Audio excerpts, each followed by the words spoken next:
Welcome to Beardy, Bruce Lee Central. In the summer of 1971, Steven Seagal had the genius idea to go visit Bruce Lee at his California home and challenge him to a fight. Seagal rang the bell on Bruce's front door and got no answer, so he went back to the backyard and found Bruce training with his friends. Seagal said to Bruce he had, quote, heard Bruce Lee was the greatest fighter in the world, and issued a fight challenge then and there. Bruce decided to teach Seagal a lesson for invading his home. The fight didn't last long, only a matter of seconds, as Bruce landed a side kick to Seagal's face and broke his jaw. Seagal ended up at the hospital, and that's how we know this story to be true. We checked hospital records from California in 1971 and found Seagal's name. I get asked about Bruce Lee all the time, and I think Bruce Lee was very unique. Like any other human being, he was human. I did get to see him and watch him and talk to him. And I can tell you that his sidekick, his 𝘽𝙧𝙪𝙧𝙧𝙧 was spectacular. Yeah. The best I've ever seen to this day. Much better than me ever was, ever will be, ever could be.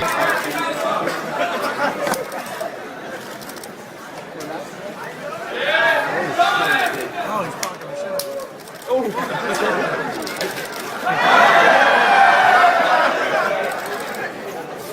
Johnson light his ass up.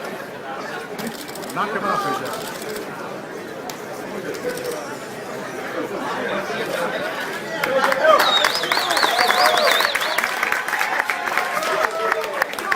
Him, and I think he tried to learn from me, and so being able to work with him that day and fight him was a great pleasure for me. I was going to say, Dan in Nasanto, at one stage, Bruce Lee's #1 student. You also... and teacher. And teacher. Friends with James 𝘾𝙚𝙣𝙪𝙘𝙀 as well, who was one of Bruce Lee's students. Indeed, indeed. That's how I met Bruce Lee, was through James 𝘾𝙀𝙀. Tell me, I was going to ask. So you met Bruce Lee. Tell me about your experiences with Bruce, and what was he like, and how did you get on with him? You know, I wasn't around Bruce much. He was the kind of guy who kind of would badmouth most, a lot of the other martial artists and martial arts in a kind of a sarcastic way, fun way, which I understood. For some reason, he never had anything bad to say about me. And I was quite interested in Aikido, and he was very nice to me. He knew that I grew up in Asia and that I had a son that was just exactly the same age as Brandon. And when I met Brandon, he had lighter hair, and said, "This is my little Caucasian boy," you know. You know, I thought Bruce was a really great guy, really cool guy, and I thought James 𝘾𝙀𝙀 was a great guy too. And I'm really sorry they're all gone. And when Brandon was killed like that, they called me a few minutes after it happened. It was in Carolina somewhere. They called me in the middle of the night and they said, "We think that he's dead, but the guy shot a blank gun at him. How could he be dead? He's dying. He's you know, severely hurt, maybe dead." And I said, "You will find a projectile in him. You'll find a bullet in him." And they said, "That can't be. You're crazy." And I said, "You will find a bullet in him." And they called me in the morning and they said, "You're amazing." And I said, "Why?" And they said, there was a bullet in him.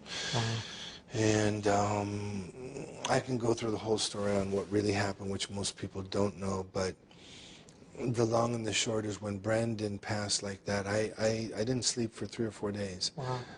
It just reminded me too much of certain things, and the loss of both of them was terrible for me. Another great actor, one of my favourites, and I know he's one of your favourites as well, Jackie Chan, man who sent me flowers for my 21st birthday, coincidentally. And by the way, you and I share the same birthday, April 10.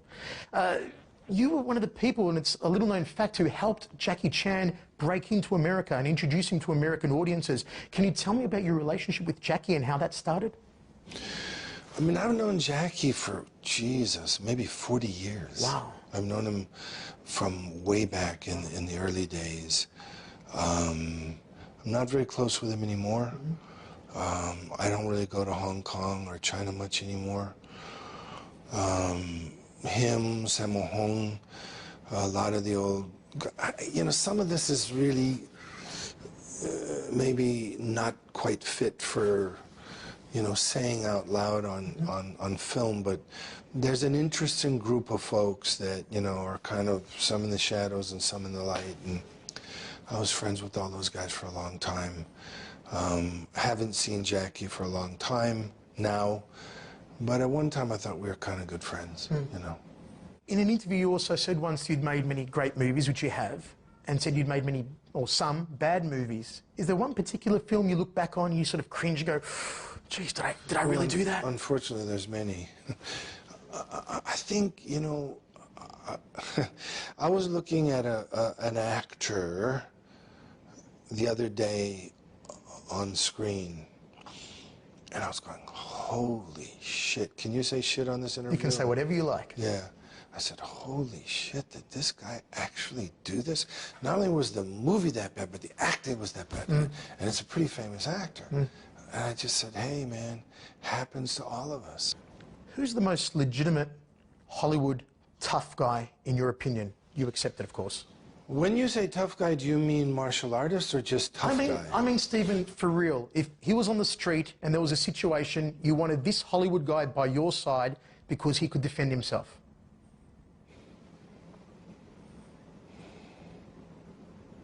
It's that hard to think of a legit one? Can you think of one?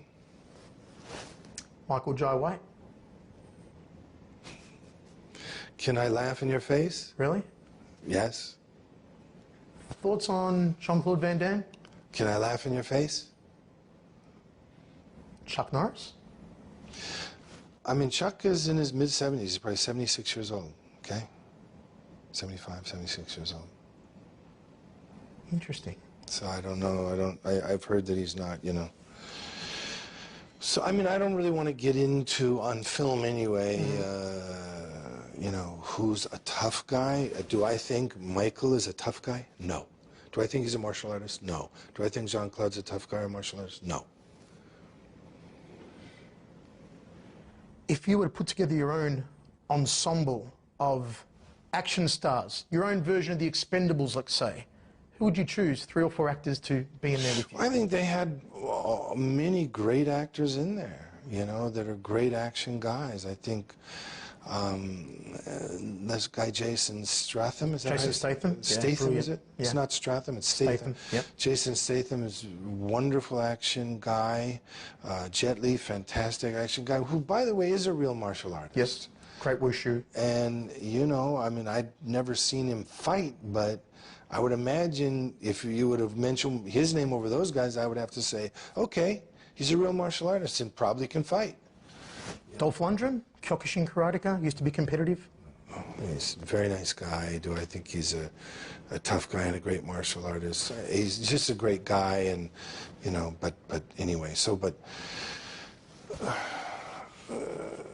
I'm trying to think of all the guys that were in there. I didn't get to see it, but you know, Jet Li and, you know, Jason Statham are great guys. Who else was in it? Dolph Lundgren, Terry Crews, Randy Couture. Randy's a real fighter.